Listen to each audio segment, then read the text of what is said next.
When I was within a week or two of my 10th birthday, there happened about the worst trauma I ever experienced in my body as a child. I was out looking for a dead snake and thought I had found him when I removed my foot to inspect and discovered that I had stepped on a live snake, a copperhead in fact, which promptly bit me on the ankle. Fortunately, I was staying with a cousin of mine, an adult cousin, who had little children who were themselves out of danger. But I was terrified and went running and screaming and crying to the house. I was some distance away.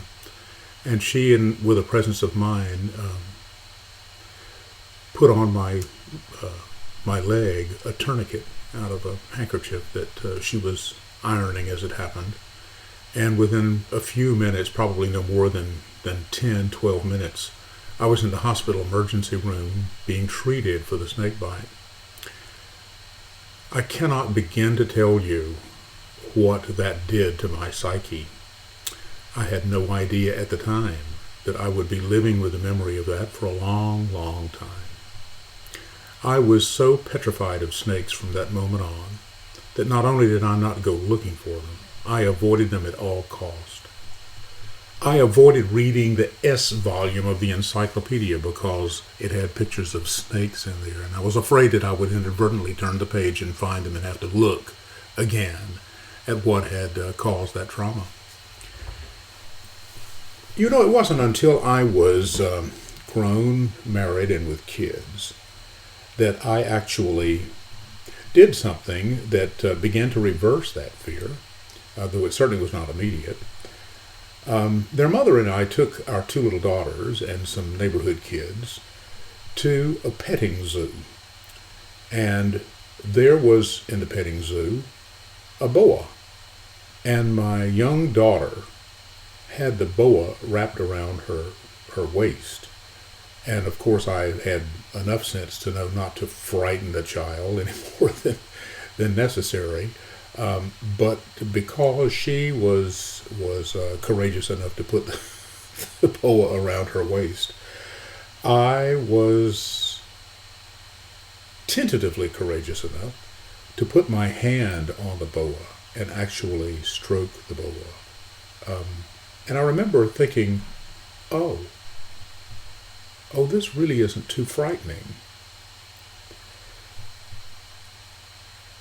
It didn't go away immediately. As a matter of fact, for years, if my psyche wanted to get a hold of my attention, if my unconscious really wanted to move aside and let something become conscious, it would invariably send me the dream of a snake. And I had a couple back in my 40s that were so powerful I still remember them. And they were about poisonous snakes. And they were about snakes that were beyond my control. And in one case, it was a snake who confronted me, sort of face on, as it were.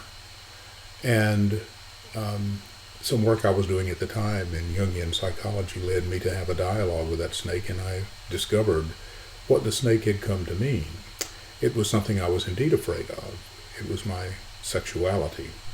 And when I began to dialogue with the snake, and the snake told me that it was my sexuality, I said, oh, come on, I've been through that enough. I don't need to hear that again. And at that point, the dialogue changed, and the snake said, well, then I'm your creativity. It took me a while to learn that sexuality and creativity were part and parcel of one another. And so, snakes have been important to me, and I can now look at models of snakes, or maybe actually stuffed snakes in museums out here in the West, like sidewinders and other poisonous snakes, and not go nuts. I'm sure I would go pretty much nuts if I ran up upon one unawares on a path, on a hike or whatever. But I'm over at least a lot of that fear, and my dreams about snakes have gone away. So that, I think, is a little parable for me of how one gets a hold of and takes charge of fear, it really is ultimately about facing it, and to be a little bit more graphic, not just facing it, but reaching out one's hand and actually touching, becoming in touch with the fear, and making contact with it and owning it. So it seems to me that the antidote to fear really is radical trust. And that, I think, is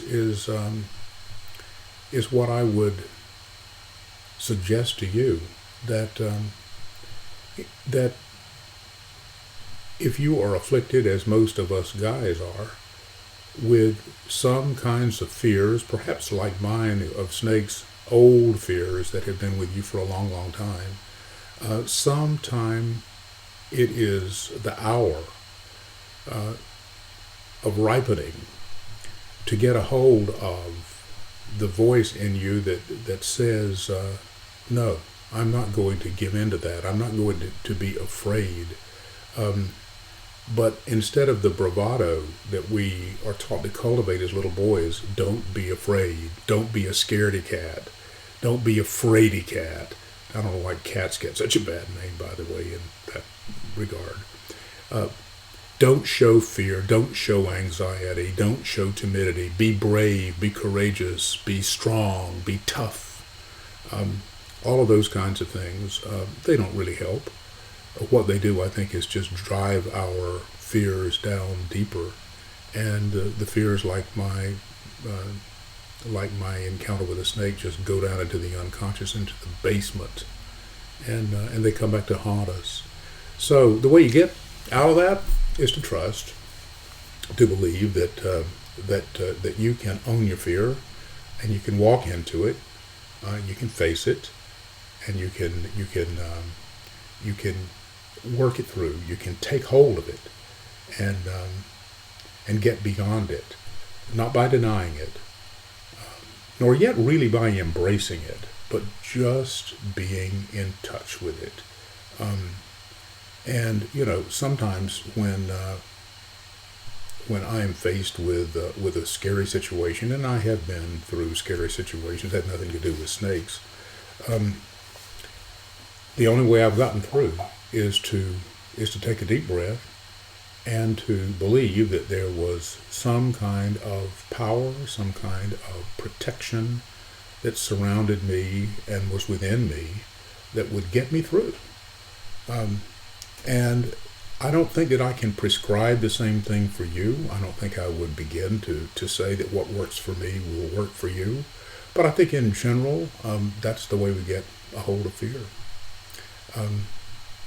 Take care. Don't be afraid of your fears.